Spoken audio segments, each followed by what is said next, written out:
Hello, everyone, and welcome to this Conversations on Groong episode. We're continuing to discuss the gross violations of the freedom of speech and attack on independent media in Armenia. A few days ago, we talked about the arrest of the hosts of the Imnemnimi podcast being arrested and thrown in jail, so we're continuing to highlight this issue today as well. And we are joined by Hayk Mamijanyan, who leads the Parliamentary Opposition Alliance Pativ Unem. I have honor. Mr. Mamijanyan, welcome back to the Groong podcast. Thank you very much. Thanks for having me. Sorry for the absence of video. This time it will be audio only, but if you invite me once more, I will be more than glad to arrange the video as well. Thank you for the invite.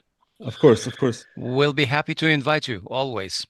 Okay, let's begin with our discussion with the rampant assault on freedom of expression by the regime in Armenia. And the latest instance of it was on November 12th, when Vazgen Sagatelyan and Narek Samsonyan were arrested by masked NSS police. NSS means National Security Service. So, when you think of that, you think of foreign spies, you think of intelligence agents, counterintelligence, things that affect the national security of Armenia. So this NSS raided and searched also their homes, but also their anti-fake AM studio, and seized all of their equipment, including tripods, including microphones, and we'll of course include a link to their YouTube channel. And this is an opportunity, if you're not subscribed to them, to show your support and also subscribe. So the end result was that Samsonyan and Sagatelyan were charged with hooliganism. And of course, I should say that they have been arrested in the past for hooliganism. And again, it was related to something they said. So hooliganism in Armenia, apparently by this new regime, has been redefined to mean something you express. And we can discuss what they talked about. But this episode was preceded by a large podcast with an interview with Ser Sarkisyan, the third president of Armenia. So after that almost 7-hour interview, a number of civil contract affiliated influencers started attacking the podcast hosts. And of course, government representatives also joined in, notably Alen Simonyan, who always seems to be in the top of the cast of characters when these attacks happen. He called, and I'm sorry for repeating this, but we should be truthful to the record, right? He called Narek and Vazgen sons of dogs, or shantaghaner in Armenian. This was the first, I guess, when you're looking at, using insults, you should consider this. So, of course, Narek and Vazgen responded to this verbal attack in kind. Others would say it was too mild. But the end result was that so-called parliament speaker, Alen Simonyan, submitted a complaint to the police and demanded that the police arrest the podcasters. And miraculously, the NSS appeared at the doors of these podcast hosts.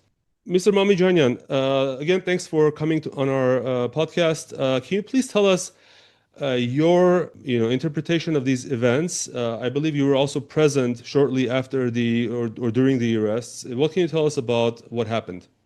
Well, first of all, thank you for presenting the whole story with the whole details.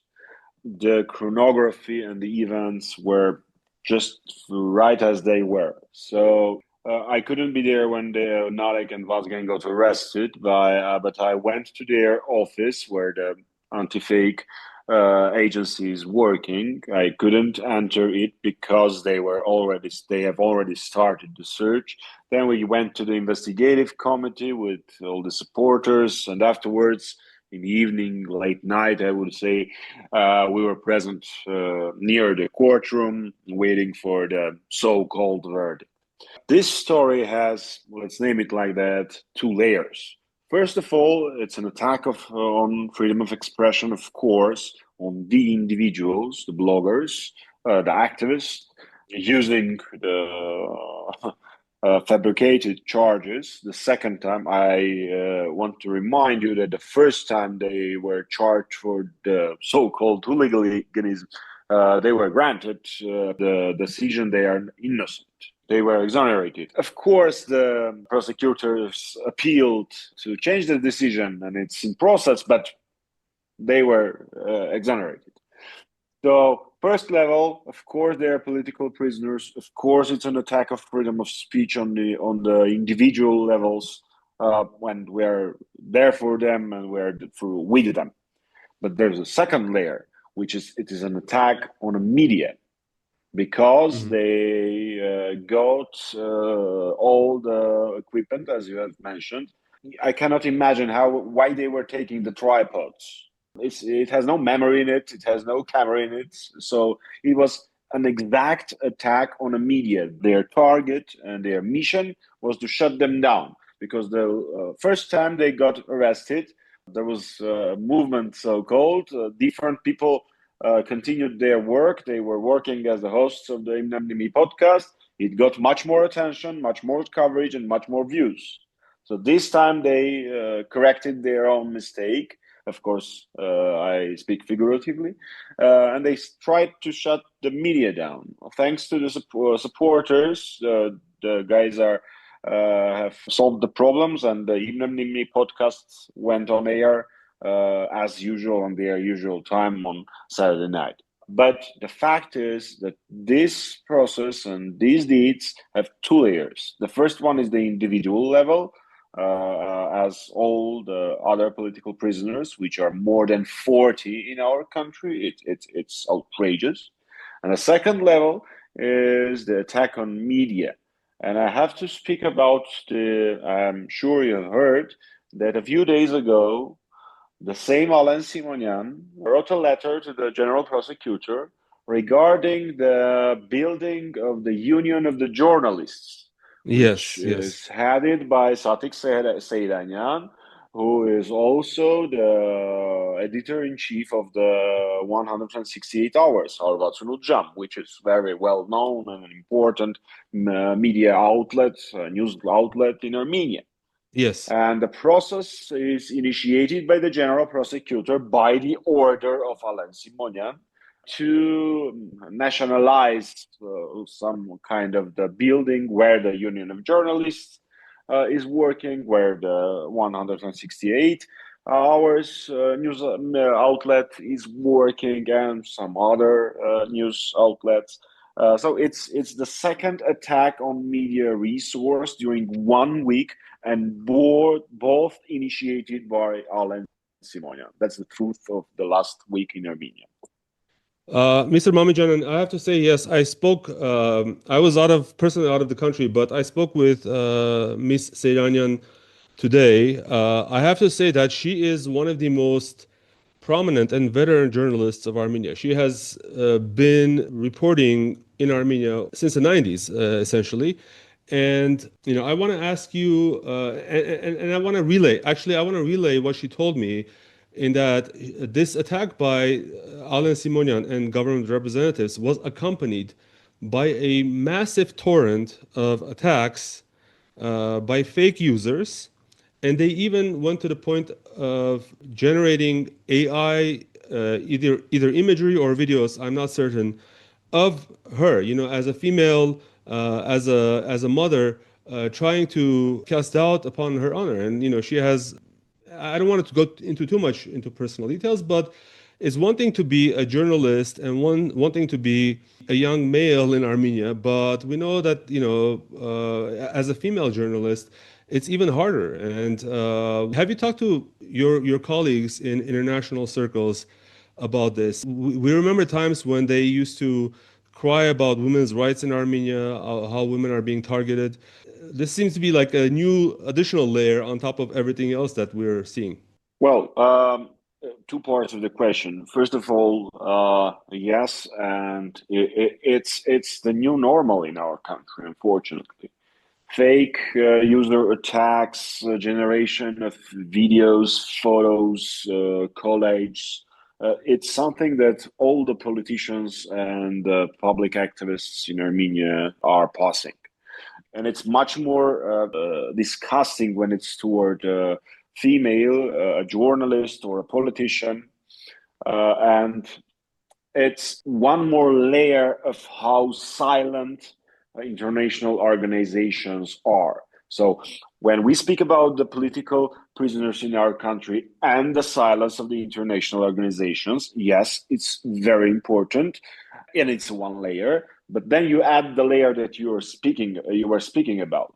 Yes, you're right. There were many organizations inside and outside the Armenia that they were always trying to present the deeds before the 18 as a violation of women's rights. But they are silent now when Satik Seyranyan and during these years when Satik Seyranyan was targeted, when Anna Mamijanyan was targeted, when Taguitov Masan was targeted, when Anna Grigoryan was targeted, Christine Vartayan, and I won't go name by name, and all our other colleagues. So yes, it's a nuisance, but it doesn't. Their silence doesn't mean that we don't have to continue to work. Yes, we're writing letters to our international colleagues regarding each case, and we are going to write them during these few days regarding these cases. Of course, the problem of political prisoners is a top priority for us during any meeting with our international colleagues. And it doesn't matter if they don't speak, they remain silent, but we have to inform them. It's our job. And of course, we are paying attention to it, and it's a continuous project. Mr. Mamijanyan, like you said, the silence of the international NGOs is a major concern. But another major concern that we have is the due process and the independence of the various ministries from the executive government. For example, the same thing happened back in June when Samvel Garabedian spoke up. You remember the whole Merzevov issue. Basically, the prime minister got on Facebook, said something, and essentially that turned out to be an order to put Samvel Garabedian in jail in indefinite pretrial detention. Can you talk a little bit about the level of independence that the judiciary, the law enforcement agencies have from the prime minister? It seems like we do not have this separation of powers. In a democracy, this has got to be a given. We don't have this. Well, with all the respect, dear Asbed, I cannot speak about fictional things. It's impossible. There is no Yeah, it's judicial important to hear. I independence. mean, from the diaspora, it's important to hear this from a parliamentarian to say this. Thank you. Well, let's start from the beginning. There was a system. Maybe I will go too far, but it's important for you to see the pattern of behavior. Mm-hmm. There was a system that was bought and installed by the money of the European Union. It was a grant project. Back then, if I'm not mistaken, in 2017 or something like that. Well, it's a big system regarding the judiciary, I mean, software. But one of the core parts of it is that the judge is assigned to the case randomly. Okay. So there is no human interference. If the case goes to the court, computer randomly decides which judge will be the judge for the case. And starting from 2020, this system somehow stopped to work, and the judges are assigned to the cases by hand. Well, they say that it's an alphabetical order, but it somehow happens that all the political prisoners, all the cases of political prisoners regarding pretrial detention, well, 80% of them are assigned to Masis Melkonyan, who is, he was a member of a party, I mean, Harapetuchun party, the party of Aram Sarkisyan. And then he stopped his party membership and became the very loyal judge to Pashinyan. And 80% of cases, including Narek's and Vazgen's case, including Karapetyan's first case, and many others, and some of the archbishops, were assigned to him. So this is the so-called deep analysis of only one of the examples of judiciary. Of course, the Facebook status ordering of the court decision in case of Karapetyan, person who was only protecting our own church, and that's all. It's the 19th sentence, which was the reason of his pretrial arrest. He's in jail for almost 6 months, and today there was a court hearing prolonging his arrest for 2 more months. Same story with the archbishops. That's right. Same story with the member of the parliament, my colleague and my friend Artur Sargsyan, and all the others. As I mentioned, more than 40 political prisoners. And of course, it's important to mention Lydia Mantasyan, who is the only female political prisoner from the Sepazan Baykar. And she is in jail for 6 months. 6 months. Yeah, it's a pattern of force, and it's become a template of dealing with detractors by this government, unfortunately. But what's also so you talked about the judiciary aspect of it, but even before an issue goes to in front of a judge, of course there are investigations, right? So all these obvious cases of attacks. Alen Simonyan, he miraculously has parliamentary immunity. And no one is going to, we know that no one is going to apply to the parliament to strip him of that immunity, even though when it comes to the opposition, that's like a well-known tool set. But there are other attacks against people, against opposition members, including vile attacks, including, as we said, fabricated video. Are you aware whether the police is investigating these attacks also in a fair manner? It seems like the only investigations that get launched are the ones that are against opposition and for frivolous things like talking, like saying someone is a SOB or something. Of course, let's start from the one of the cases when you've heard that church, Armenian Apostolic Church, has applied to the law saying that one of the church that is, he just decided the former Pedaram, who is now disgraced and has his Stepana name, Satran, Stepana yes. Satran, just decided to change the locks of the church of Hovanavank, which is a marvelous church. It's near Ashtarak city. I'm sure many of you have visited it. It's near Salmosavank. Yes. Well, so it's a marvelous church. And he just decided to change the locks and that the church belongs to him. And Armenian Apostolic Church applied to the law saying, this is my property, and it's the property of the Armenian Apostolic Church. Please remove him from there. They didn't even start the case. They left the paper hanging out to dry. Another case is when, for exact same words said by MP Artur Hovhannisyan, an oppositional activist is charged, and the case is at the moment it's in court, if I'm not mistaken. But again, there was a paper regarding Artur Hovhannisyan, and again, it was refused by the investigative committee. The case when Edgar Ghazaryan, a public activist, was beaten. There is no positive dynamic in it.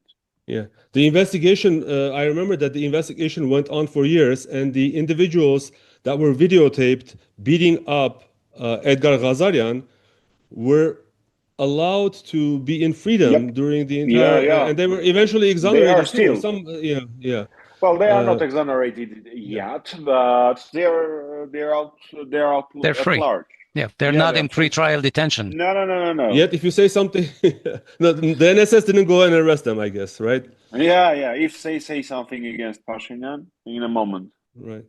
Okay. Well, I mean, this is a dire situation, and if you're listening to us from international media, if you're a journalist, then my call to you would be to pitch to your editors to write a story about Armenia, because I think this deserves immense, this deserves coverage in international media. Unfortunately, in the current geopolitical climate, it seems like the same day that these activists were arrested, one of the I forget which medium, they printed an article saying that Pashinyan requires support of the West against Putin. So it's always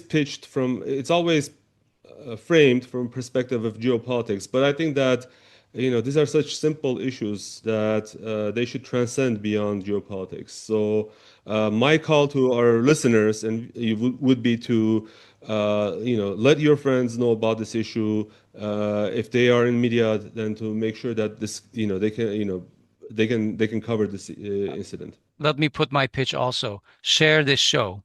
Please, if you're listening, share this show with your friends and your colleagues and get the word out. Thank you so much. Mr. Mamijanyan, so let's talk about another topic while we have you, and we appreciate your time. On Sunday, the city of Vagharshapat, the location of Echmiadzin, the holy see of Echmiadzin, held elections on November 16th, to be precise. And it was viewed as a symbolic election because of the attacks against the church and so forth. The turnout was moderate, around 45%. And the end result was that civil contract appears to have gotten about 48.5% of the vote. Of course, they also have a minority party called the Republic Party that also got 4%. So between the two of them, but even without them, I think that they can form an absolute majority. Yes. I'm terribly sorry for interrupting, but the story is that Harapetutun, the proxy party that you were speaking about, didn't get the 4%. Oh, they got 3.6%. I see. I was looking at initial. Sorry. Let me.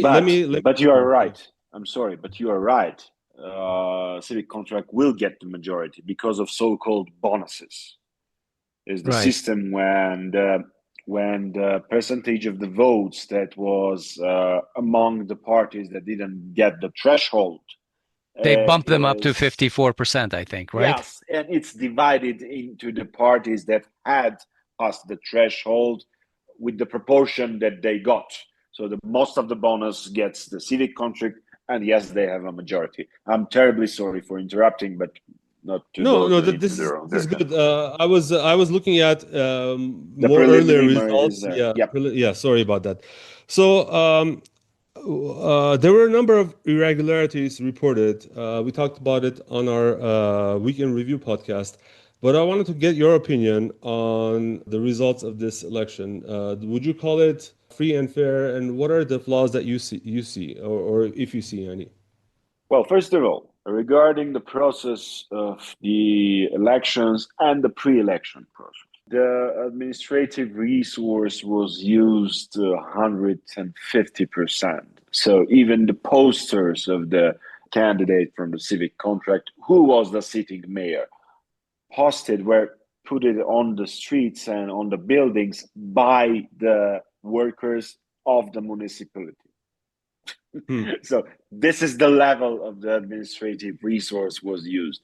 Of course, all the people who work at the municipality were made to vote for them.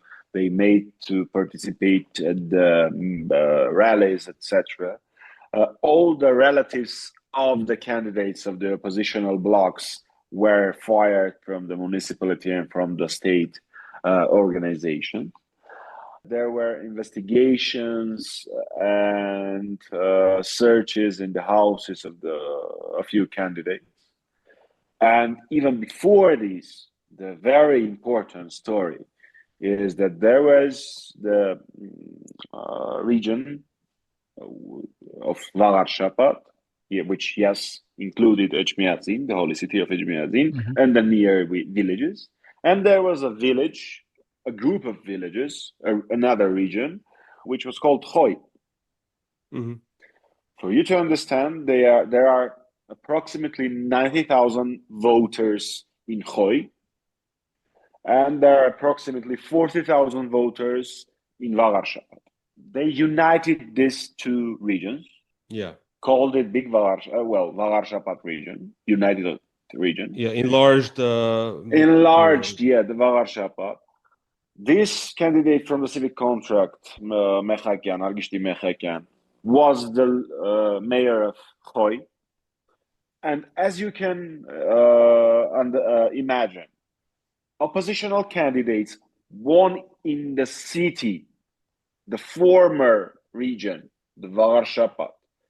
And the reason they lost whole election is this because there were too many votes in Khoy region, which is now united with Vagharshapat. Maybe I tried to explain the story. So there's it was under was the an cover of enlargement. reform of municipalities, but when was this change done? It was done a few months before the elections, just after the previous mayor of Vagharshapat, which is now charged for corruption, member of civic contract. Diana. Gasparyan. Diana Gasparyan resigned. Just after that, they made this reform. And yes, there is an enlargement reform in Armenia going on. But both of these cities, Khoy and Vagharshapat, were already enlarged. Mm-hmm. So this was completely artificial. It was never like this. To say frankly, the elections were rigged months before elections. Now, going to the process itself, first of all, I want to congratulate all the real oppositional candidates for their votes. And I wouldn't make this a tragedy. I want everyone to understand that this is how Pashinyan is conducting elections. And we have to be ready for this. As the Republican Party speaks, the need of impeachment and the importance of the impeachment process that we have initiated. But even if we get to the elections with Pashinyan, we have to understand that he will use the administrative resource.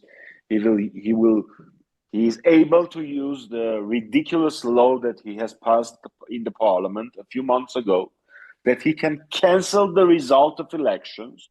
And I speak reality at the moment. You can check it. Yes. That he can cancel the elections, even if there is war situation or a catastrophe situation in the country, even if it happened after the voting centers, the polls were closed. After 8 o'clock. So he can declare martial law and basically cancel the results. He can declare martial law and cancel the results, which is ridiculous.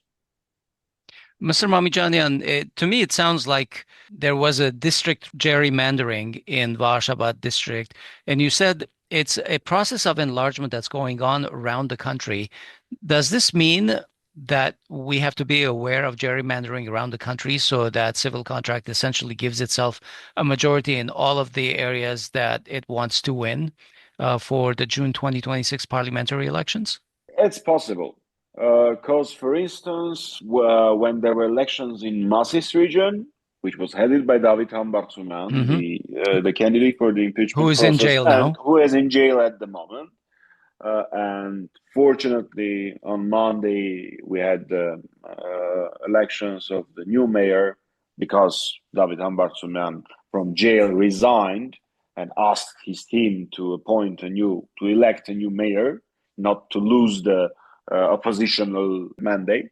And successfully, Noray Hakopan has been elected as the mayor of Masis. But what I'm speaking about, when David Hambartsuman, political prisoner David Hambartsuman, was to be elected in Masis, the same thing happened.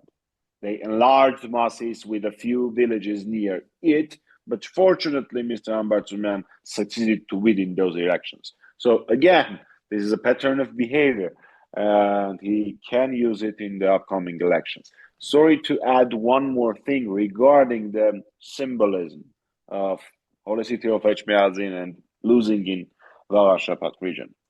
Well, the candidate of the civic contract, Argishti Mehakyan, has always dodged the question regarding the Catholicos, regarding the attack on church. He simply said, I'm not going to answer this question.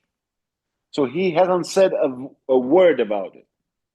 But after the elections, Pashinyan writes a status with some ridiculous points, and one of them is that the people have proved that they are backing his attack on church. So please pay attention to the cynicism. So the candidate himself distances from this story, never answers these questions, dodge the questions. He has very small logos of the civic contract on his posters because I think he's ashamed. Pashinyan himself doesn't show up during the rally, during the campaign.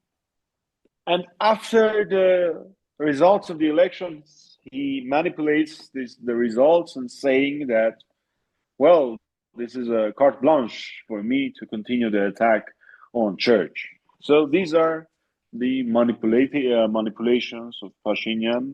And I want all the people who are watching from the diaspora thinking, oh, people are okay with everything happens in Armenia, etc., etc. No, they are not. All this stuff is manipulated. Mr. Mamijanyan, in the Vagharshapat elections, we didn't see any of the parliamentary oppositional parties or alliances. For example, your Republican Party in Pativ Unem and also Hayastan Dashing. Now, I know you don't speak for Hayastan Dashing, but why is it in regional elections these two parties are not present? Well, first of all, at the moment, as I think that our subscribers have to know all the information, I will speak about all the parties. Yes, I do represent Republican Party, but just I want to share the information with our subscribers. Well, the oppositional factions of the parliament were presented in those elections.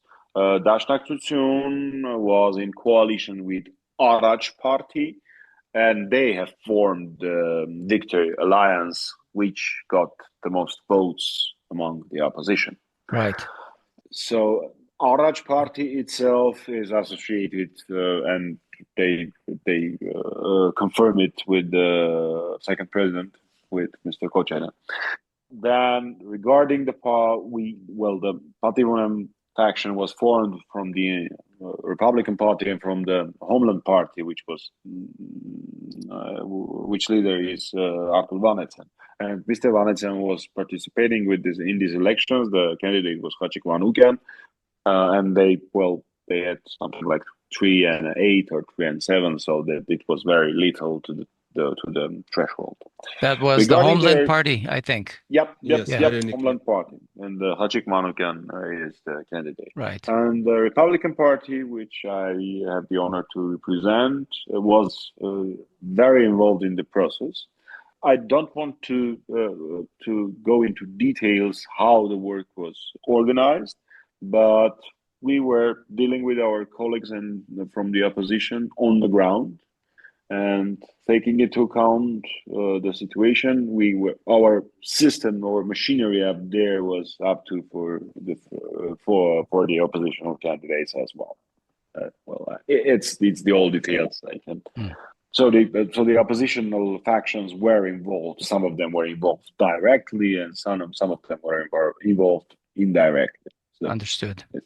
Can we talk a little bit about the impeachment process with David Hambartsumyan currently in jail?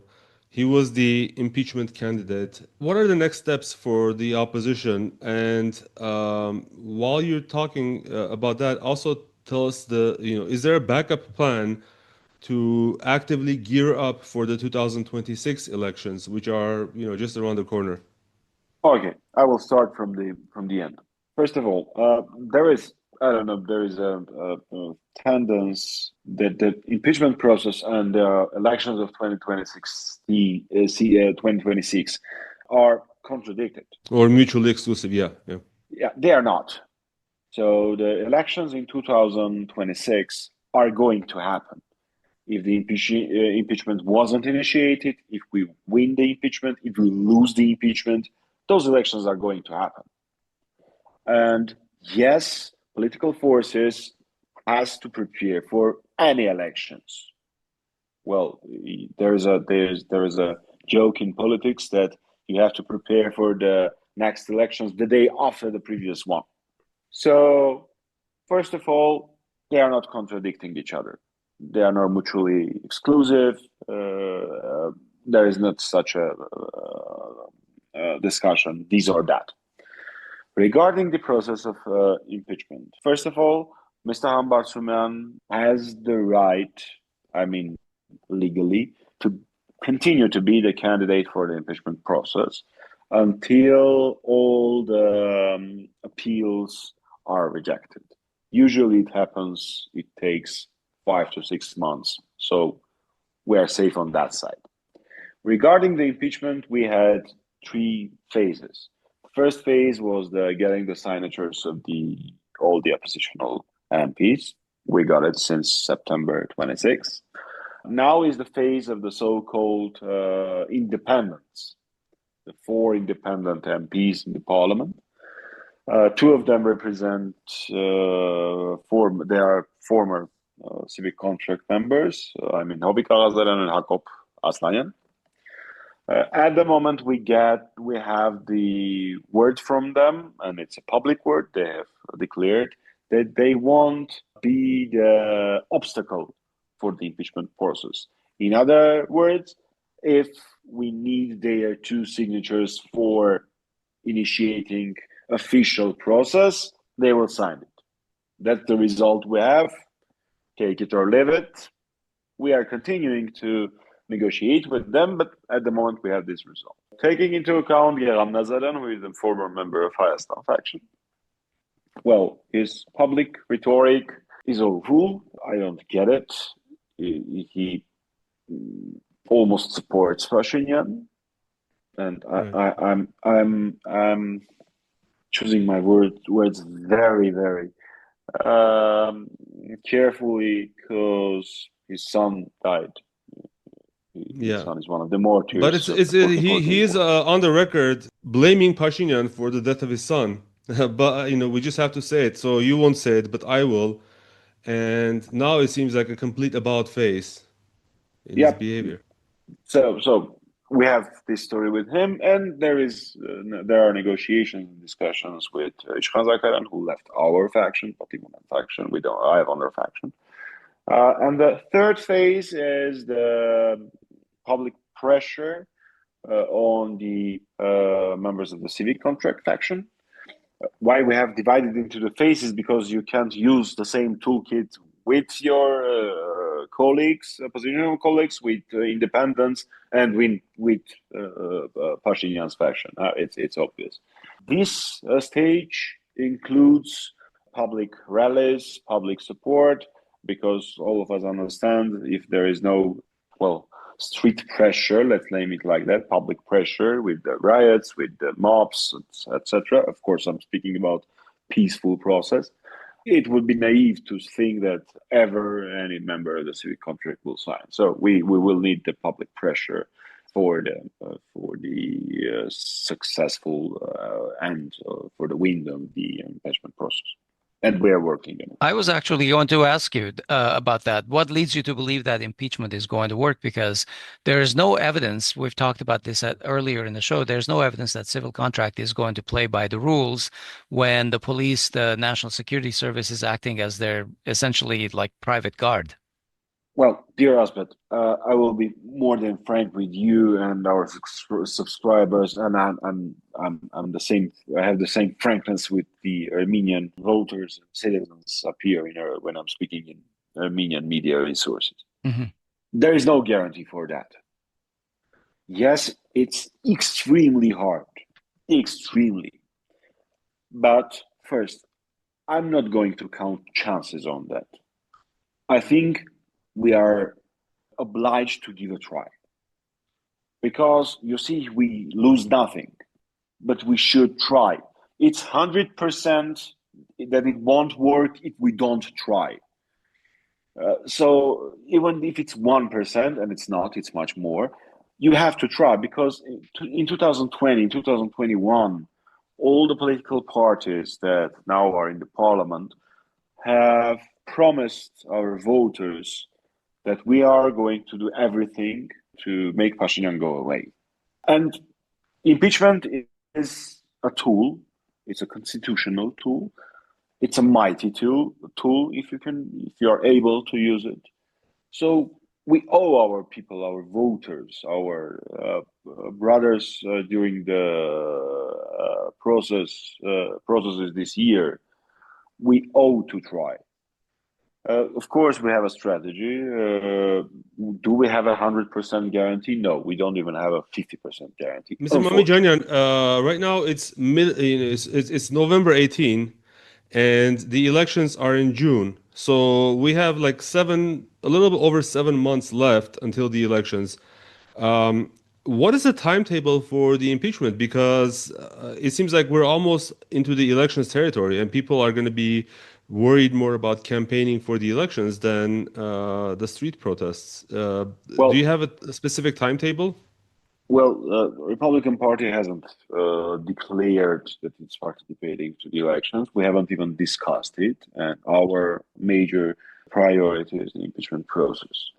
There is no. I will answer the question regarding the timetable, just giving a broad answer. There is no time restriction for the impeachment process itself by the law. Yes, of course, it's a problem that we are short of time. Yes, we do understand that the most part of the political parties will be involved in a campaigning or preparing campaign during upcoming months. But impeachment itself is a process which leads to street protests. I do think that it's much better to have a process on streets. And even if it fails, get into the elections in an atmosphere of the street process, activism, readiness to change power in our country. I don't think that the upcoming elections, 2026 elections, are regular, usual elections when each party has to come in a suit out of his party office in the center of Yerevan and sit in a minivan and go to campaign in villages of Armenia, as nothing has happened. No, right. It's not a regular election.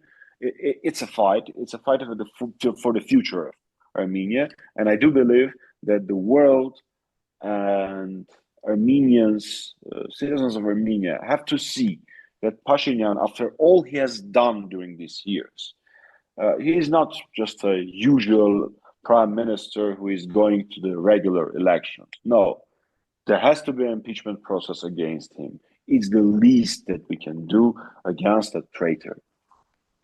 Right. Even if he doesn't succeed. Right.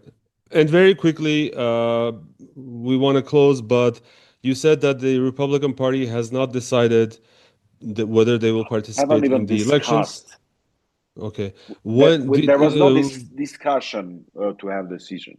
Can I ask if that, when do you plan on announcing that or discussing that? Is that because most parties are already making announcements? Of course, but I think that it will be a little bit of a hypocrisy if we would speak about impeachment, but we would prepare for elections. Don't you think so? So impeachment at the moment is the major priority. We're working on it. We'll see in the future if we see that the process is saying that we have to decide regarding the elections. We will have a discussion and we will make a decision and announce it. At the moment, we don't even discuss it, to be honest. Mr. Mamijanyan, on my part, I want to note, you said earlier very rationally that impeachment and the elections are two different tracks and they are not dependent upon each other. So there could be an impeachment, there will be elections. Why not decide whether you are going to participate in the elections, regardless of the outcome of the impeachment process? No. It's not. It's not related with the success of the law or the failure of the impeachment process. Mm-hmm. We just don't have the resources for it. I see. You see, it's not just a discussion of 18 men discussing a thing. You have to do the field work for it. You have to understand the situation. You have to write a program. You have to write a campaign. We just don't want to to take resources from the process of impeachment, from media to the political resources. I mean, all the pattern of resources, and use it for the preparing of the decision for the elections. We will get to it. So it's a matter of resources, not the conflict between the impeachment and the election. Understood. But we think that time is short, as Hovik said, 7 months. Yeah, it and is. Civil contract, Yeah. we consider all of these arrests that civil contract is doing as part of their campaign strategy. Yeah. Fortunately. Well, I just want to add one last thing from my discussion with Satik Seyranyan earlier today. She said that there will be a press conference later about the events targeting her and the Union of Journalists of Armenia. So this is an important issue to watch. And I want to say freedom to all the political prisoners in Armenia and freedom to the media in Armenia. And we will do everything in our power to achieve that goal. And we stand by you, Satik. Yeah. Yep. She's definitely a hero in my book. Yeah. Thank you very much. Okay. Let's leave it there. Thank you so much, Mr. Mamijanyan. We'll talk to you soon. Thank you. Anytime you need to get the word out. Looking forward. Have a good one. Thank you. Bye-bye. Okay, bye-bye. Bye. Folks, that's our show today. This episode was recorded on November 18, 2025. We've been talking with Mr. Hayk Mamijanyan, who is the leader of the oppositionist Pativ Unem alliance in the Armenian National Assembly. He's also a member of the Republican Party of Armenia, and he is a member, or was a member, of the parliamentary group representing Armenia at the PACE, the Parliamentary Assembly of the Council of Europe. Now, for more information about everyone in the show, go to podcasts.groong.org/episode number. Usually, we also tell you to support us through our Patreon or Buy Me a Coffee pages at podcasts.groong.org/donate. But most importantly today is for you to first be subscribed to our channels, both here, YouTube, Substack, our Apple Podcasts, and we'd like you to share the shows. We'd like you to help us get the show in front of other listeners, people who haven't heard about us. So subscribe and share our shows. And secondarily, you can like our videos on YouTube. You can comment on them. We read the comments, and often we are participating in the comments. So thank you for your participation. Thank you for the trust in us for bringing you fact-based news. Take care. We'll talk to you soon.